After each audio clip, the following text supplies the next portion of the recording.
वाला जो पहला टॉपिक देखा था वो था हमारा समांतर संयोजन। क्लियर। उसके बाद हमने देखा था कि इनफाइनाइट नेटवर्क का अगर हमें दे दिया तो उसमें तुल्य प्रतिरोध हम कैसे ज्ञात कर सकते हैं। क्लियर। अब इसके बाद जो बच्चों हमारा जो आज का टॉपिक है वो क्या है, हमारा विद्युत ऊर्जा व शक्ति। जो आज का हमारा टॉपिक है बच्चों वो है विद्युत ऊर्जा व शक्ति। ये आपने थोड़ा बहुत ये सब चीजें आप पहले भी पढ़कर आ चुके हो बच्चों। अब हम इसके रूप में देख रहे हैं कि अगर हमें कोई विद्युत परिपथ दे दिया जाए तो उसके अंदर हम विद्युत ऊर्जा को कैसे परिभाषित करेंगे, विद्युत शक्ति को हम कैसे परिभाषित करेंगे। क्लियर। तो विद्युत ऊर्जा बच्चों क्या होता है यहाँ पे कि हम क्या कर रहे हैं कि हमने कोई भी सर्किट लिया, ठीक है, विद्युत परिपथ है हमारे पास, हमने उसमें सेल लगाए और सेल का ही क्या काम है, उसमें सेल का काम आप पढ़ चुके कि सेल का काम क्या होता है, धारा को प्रवाहित करना। अब धारा कब प्रवाहित होगी, जब आवेश क्या होंगे, गतिशील होंगे। इट मीन सेल का हम देख सकते हैं कि इनडायरेक्टली काम क्या है बच्चों कि वो सेल को के अंदर जो भी हमारे पास आवेश होते हैं विद्युत परिपथ में उनको क्या करते हैं, गति प्रदान करते हैं, और जब वो गति करते हैं तब धारा प्रवाहित होती है उनमें। क्लियर। तो उसी प्रकार से हम उसकी ऊर्जा व शक्ति को क्या कर सकते हैं बच्चों, परिभाषित कर सकते हैं। तो अगर हम विद्युत ऊर्जा को परिभाषित करें बच्चों तो विद्युत ऊर्जा का मतलब क्या होगा कि किसी भी विद्युत परिपथ में किसी भी निश्चित समय में धारा प्रवाहित करने की जो दर होती है, धारा प्रवाह करने की जो निश्चित दर होती है वो क्या कहलाती है, उसकी विद्युत ऊर्जा कहलाती है। क्या कहलाती है बच्चों, विद्युत ऊर्जा। या हम कह सकते हैं कि एकांक समय में विद्युत परिपथ के अंदर जितनी भी ऊर्जा का क्या हो रहा है, एकांक परिपथ में ऊर्जा को प्रवाहित करने के लिए उसने जितना भी कार्य करा है वो क्या कहलाएगी, उसकी विद्युत ऊर्जा कहलाएगी। क्लियर। ये बात तो हमारे पास क्लियर हो गई कि यहाँ पर विद्युत ऊर्जा में सब इंपॉर्टेंट काम कौन कर रहे हैं, यहाँ पे सेल कर रही है। कौन कर रहा है यहाँ पे काम, सेल कर रही है। सारा काम किसका हो रहा है, सेल का हो रहा है। अब सेल क्या कर रही है बच्चों कि वो क्या कर रही है कि यहाँ पर जितने भी आवेश है, आवेशों को क्या कर रहे हैं, गति प्रदान कर रहे हैं, जिसके कारण उनकी कितनी धारा प्रवाहित हो रही है, आई धारा प्रवाहित हो रही है। आवेशों को क्या करते हैं, गति प्रदान कर रहे हैं, जिसके कारण धारा क्या हो रही है, इसमें प्रवाहित हो रही है। और धारा को प्रवाहित करने के लिए इसे जितना भी कार्य करा है वो क्या कहलाएगा, हमारा विद्युत ऊर्जा कहलाएगी। तो अगर हमें इसकी परिभाषा देनी है तो हम इसी परिभाषा कैसे दे सकते हैं कि किसी विद्युत परिपथ में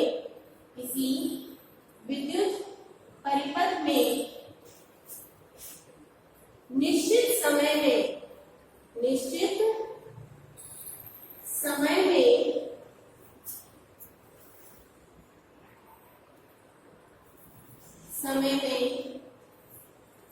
परिपथ में धारा को प्रवाहित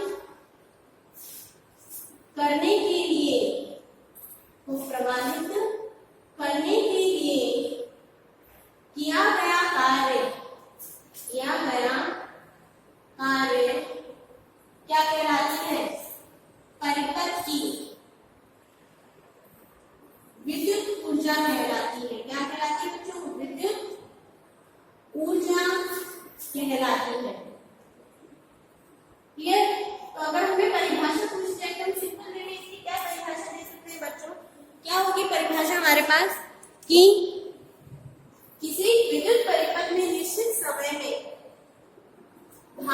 परिपथ में धारा को प्रवाहित करने के लिए किया गया कुल कार्य क्या होता है, हमारी विद्युत ऊर्जा कहलाएगी। और यहाँ पढ़ सकते हो कि विद्युत ऊर्जा, या हम कह सकते हैं कि जब इसके मध्य इसने कितना विभवांतर उत्पन्न करा, यहाँ से लेकर यहाँ तक, यहाँ पे टर्मिनल है हमारे पास ए व बी टर्मिनल, जब इस सेल ने इस परिपथ के अंदर कितना विभवांतर उत्पन्न कर दिया, बी विभवांतर उत्पन्न कर दिया। हम कह सकते हैं कि कहां से कहां तक, 0 से लेकर यहाँ तक आवेशों को गति प्रदान करने के लिए कितने विभवांतर के मध्य, बी विभवांतर के मध्य आवेशों को क्या कर रहे हैं, गति प्रदान कर रहे हैं। और गति प्रदान करने का काम कौन कर रही है, सेल कर रही है। तो सेल उनको गति प्रदान करने के लिए जितना भी कार्य कर रही है वो क्या कहलाएगी, हमारा क्या कहलाएगा, कार्य कहलाएगा। क्लियर। और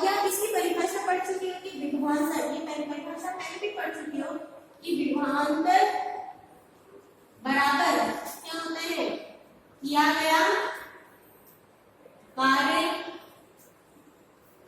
बटे आवेश, ये आवेश द्वारा इस पॉइंट से इस पॉइंट तक आवेश को जाने में जितना भी कार्य करना पड़ेगा वो किसके बराबर होगा, उसके विभवांतर के बराबर होगा। क्लियर? तो यहाँ पर तो विभव क्या है, शून्य, यहाँ पर क्या है, 0, तो इनका विभवांतर क्या हो गया, v माइनस 0। ये क्या हो गया, बाह्य कार्य या पढ़ चुके परिभाषा अपॉन q, पढ़ चुके हैं ना आपने विद्युत विभव वाले टॉपिक में, हम इसकी पढ़ चुके हैं कि विभवांतर बराबर क्या होता है, बाह्य कि आवेश पर किया गया बाह्य कार्य किसके बराबर होगा, आवेश पर किया गया बाह्य कार्य में आवेश का अनुपात क्या कहलाता है, विभवांतर के बराबर होता है। तो यहाँ से हमने परिभाषा निकाली कि विभव आगे बाह्य कार्य कौन कर रहा है, ये बाह्य कार्य करने का काम कौन कर रहा है, यहाँ पे सेल कर रही है, ये काम कौन कर रही है बच्चों, सेल कर रही है काम। क्लियर? यहाँ पर हमारे पास ये कार्य करने का काम किसका है, सेल का है, और किस पर कर रही है, क्यू आवेश पर, जिससे क्यू आवेश गति प्रदान हो रही है। तो यहाँ से हमारे पास आ गया v W अपॉन Q या W dt। क्लियर? तो यहाँ से हमारे पास किया गया कार्य, कितना कार्य कर रहा है, W v कार्य कर रहा है यहाँ से धारा प्रवाहित करने के लिए, आवेशों को गति प्रदान करने के लिए। क्लियर? अब आवेशों को जो इन्होंने गति प्रदान कर दी, कितना कार्य कर रहे हैं, और हम पढ़ चुके हैं कि यदि t समय में, कितने समय में, t समय में I धारा प्रवाहित हो रही है, कितनी धारा प्रवाहित हो रही है बच्चों, I धारा प्रवाहित हो रही है, तो Q बराबर क्या होगा बच्चों, IT, परिभाषा अनुसार Q बराबर क्या होगा, IT, I बराबर क्या होगा, Q अपॉन T, तो Q बराबर क्या होगा, IT। Q का ये मान यहाँ पे रखते हैं तो हमारे पास W बराबर क्या आ जाएगा, W बराबर V I T के इक्वल, इट मींस W बराबर क्या आ जाएगा हमारे पास बच्चों, V is equals to I T के क्या होगा, बराबर होगा, W बराबर क्या होगा, V I T के बराबर। अब यहाँ से हम ओम्स लॉ लगा के इसके बाकी के समीकरण भी प्राप्त कर सकते हैं।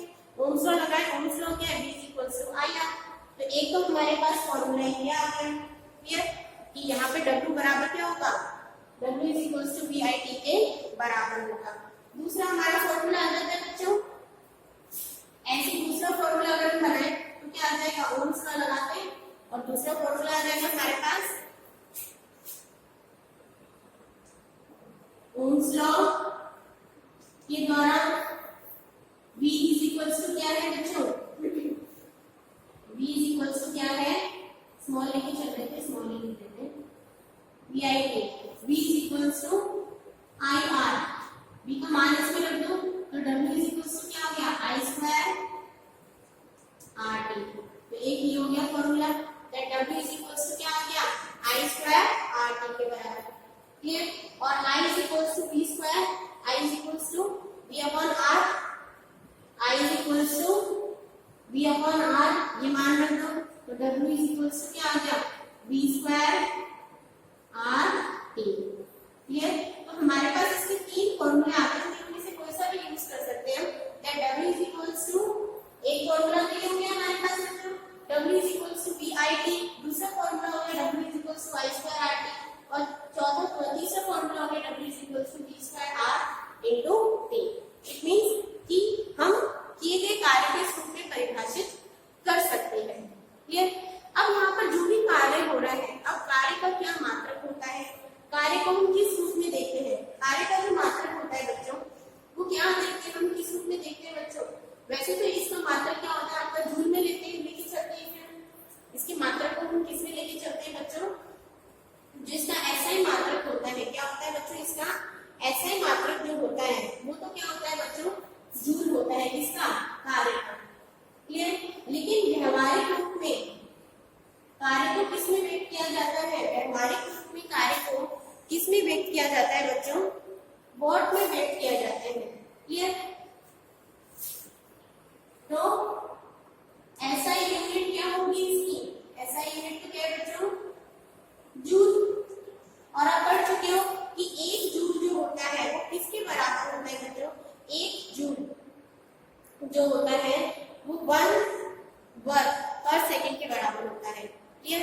एक जूल जो होता है बच्चों, क्लियर, इसके SI यूनिट क्या है बच्चों, जूल।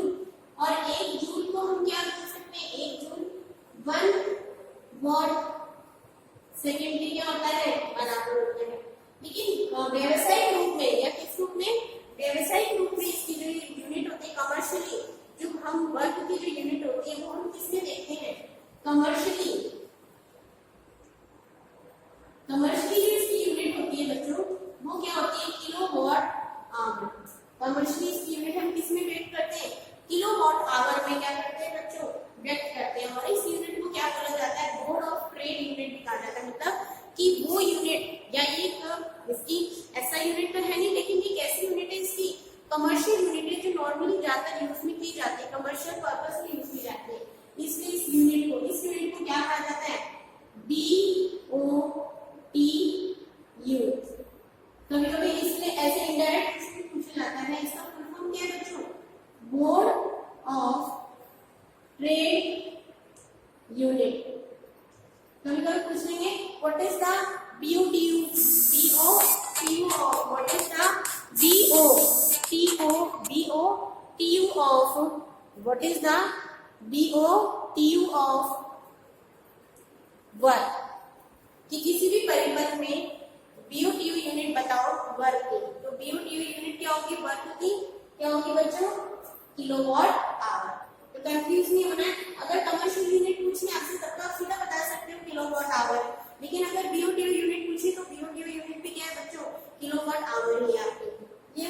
अब एक वॉट जो होगा वो किस 1 किलोवाट आवर किसके लिए बराबर होगा, 1 kilowatt hour is equals to 10 to the power 3।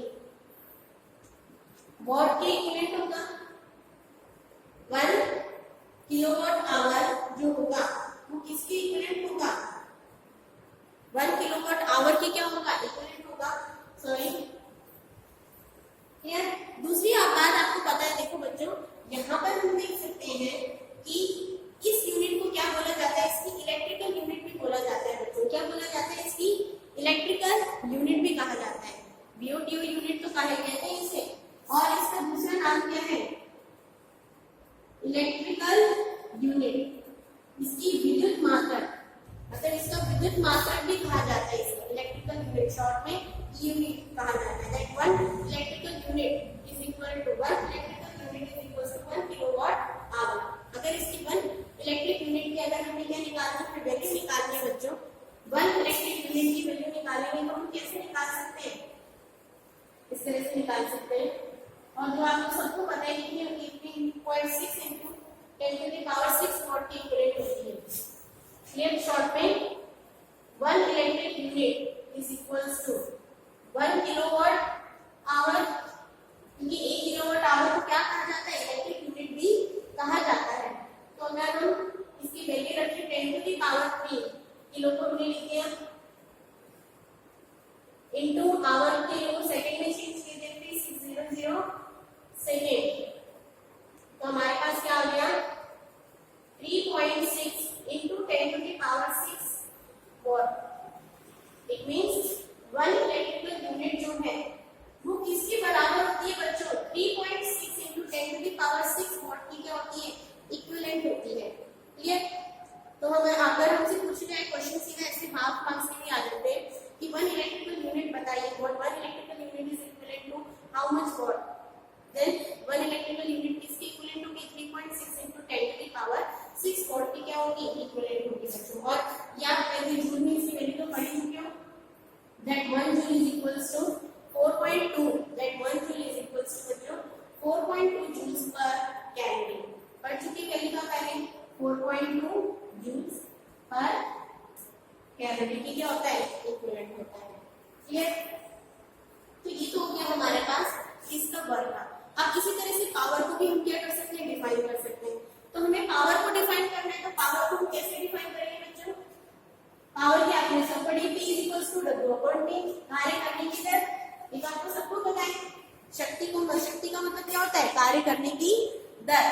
तो यहाँ पे विद्युत शक्ति की बात हो रही है, तो विद्युत शक्ति क्या होगी बच्चों,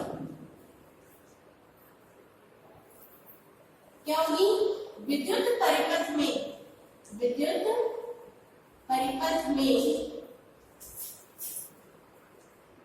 धारा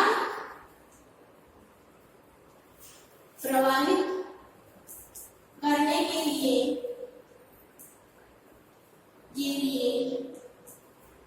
कार्य करने करने की दर क्या कहलाती है? कार्य करने की दर क्या कहलाती है बच्चों? हमारा शक्ति कहलाती है। क्लियर? और ये सभी को पता है P is equal to W upon T। Clear? तो सीधा वही फॉर्मूला हम यहाँ से लिख सकते हैं। आपको पता है P इज इक्वल टू क्या होता है? W upon T। बहुत पहले से आप पढ़ते आ रहे हैं सारी चीजें कि P पावर क्या होता है? कार्य करने की दर। क्लियर? अब हमने कार्य का मान निकाल चुके हैं, वही सारे फॉर्मूले लेते हैं। 3 फॉर्मूले हैं बच्चों हमारे पास, सारे फॉर्मूले याद रखने हैं आपको। W is equal to VIT, दूसरा है W is equal to I square RT, तीसरा फॉर्मूला है B स्क्वायर अपॉन RT।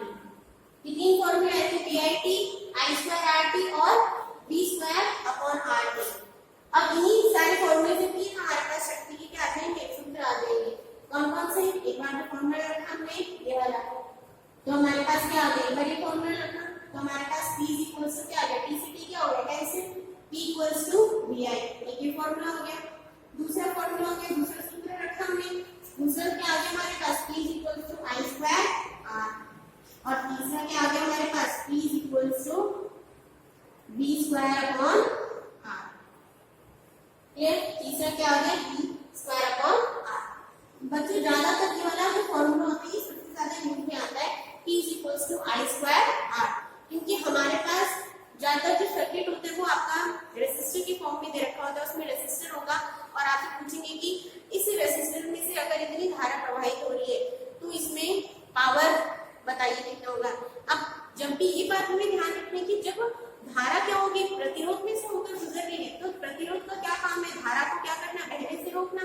अब धारा को जो बहने से रोक रहा है तो इसके कारण धारा में क्या हो रही? कमी हो रही। जब धारा में कमी होगी तो शक्ति में क्या होगा बच्चों? क्षय होगा, पावर लॉस होगी। क्लियर? तो ये ध्यान रखनी बात। जब ये फॉर्मूला हम कब यूज करेंगे? पावर डिसिपेटेड में। डिसिपेटेड मतलब शक्ति के क्षय में यूज करेंगे। जब भी क्या होगा? शक्ति का क्षय होगा। शक्ति का क्षय कब होगा? जब हमें प्रतिरोध दे रखा है। प्रतिरोध में से जब धारा बहेगी तो प्रतिरोध क्या कर रहा है? उस धारा को बहने से क्या कर रहा है बच्चों? रोक रहा है। रोक रहा है तो उसकी शक्ति में क्या होगा? क्षय होगा। हम क्या चाहते हैं? बड़े बड़े हमारे पास कमर्शियली क्या होते हैं? केबल वायर्स लगाते हैं घर से लेकर जो हमारा बिजली का क्या होता है हेड होता है जहाँ पे, वहां से क्या चाहते हैं कि बड़ी बड़ी लाइन्स लगाई जाती है, घरों तक बिजली सप्लाई हो। और हम चाहते हैं कि जितनी बिजली, जितना हम इनपुट दे रहे हैं, आउटपुट भी क्या हो? उतना ही मैक्सिमम आउटपुट मिले। लेकिन क्या होता है? इतनी लंबी लाइन, इतना बड़ा एरिया होता है, इतना बड़ा रास्ता होता है, तो क्या होता है? बीच में कुछ पावर का क्या हो जाता है? लॉस हो जाता है। कुछ शक्ति का क्या होता है? क्षय हो जाता है। तो उस शक्ति के क्षय को रोकने के लिए हम क्या चाहते हैं? कम से कम क्षय हो। तो हमारा जो प्रतिरोध हम लेते हैं वो क्या लेते हैं?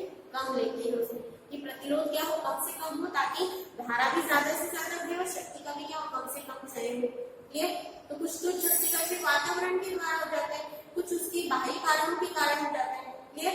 तो इसकी कुछ हम क्या देखेंगे? आगे फॉर्मूले देखेंगे। उससे पहले इसकी भी ऐसा यूनिट देख लेते हैं। 3 फॉर्मूले तो आ गए हमारे पास।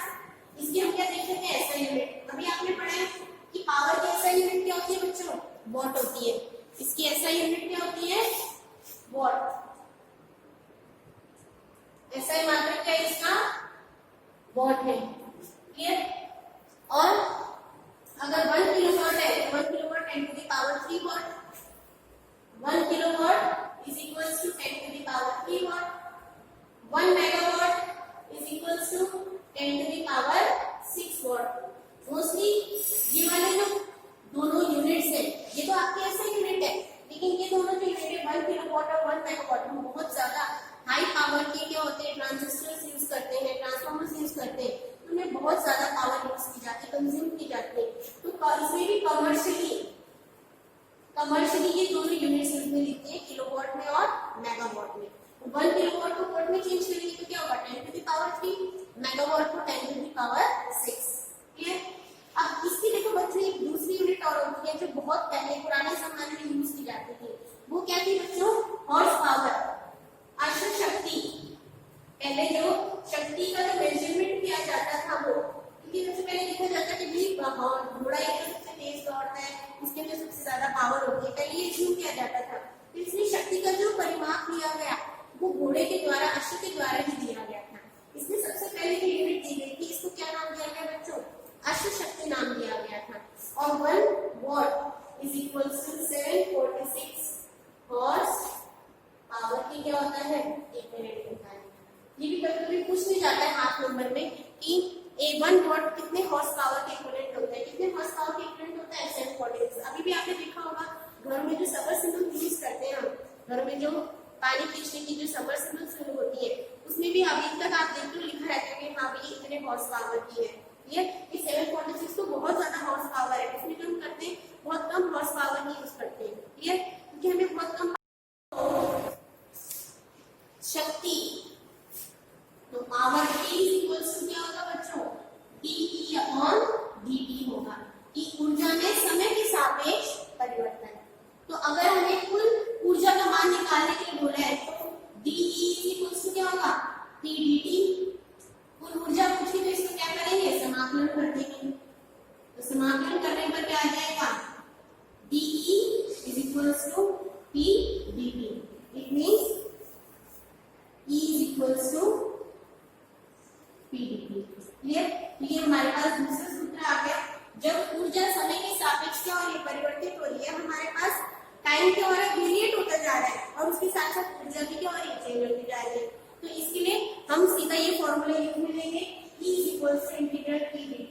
ये बहुत ऐसे आपको एग्जाम सूत्र दे रखे होंगे जिसमें कि आपको उसकी वैल्यू कैसे दे रखी होगी? समय का मान या पावर की जो वैल्यू होगी वो टी के फॉर्म में दे रखी होगी। इसको हम क्या करेंगे? इंटीग्रेट करेंगे और फिर हम ऊर्जा का मान निकालेंगे। तो इससे संबंधित जितने भी आपके न्यूमेरिकल्स है वो हम किसमें देखेंगे बच्चों? अपने नेक्स्ट लेक्चर में देखेंगे। क्लियर? ये थ्योरेटिकल टॉपिक आपका ये कंप्लीट है। क्लियर? Thank you.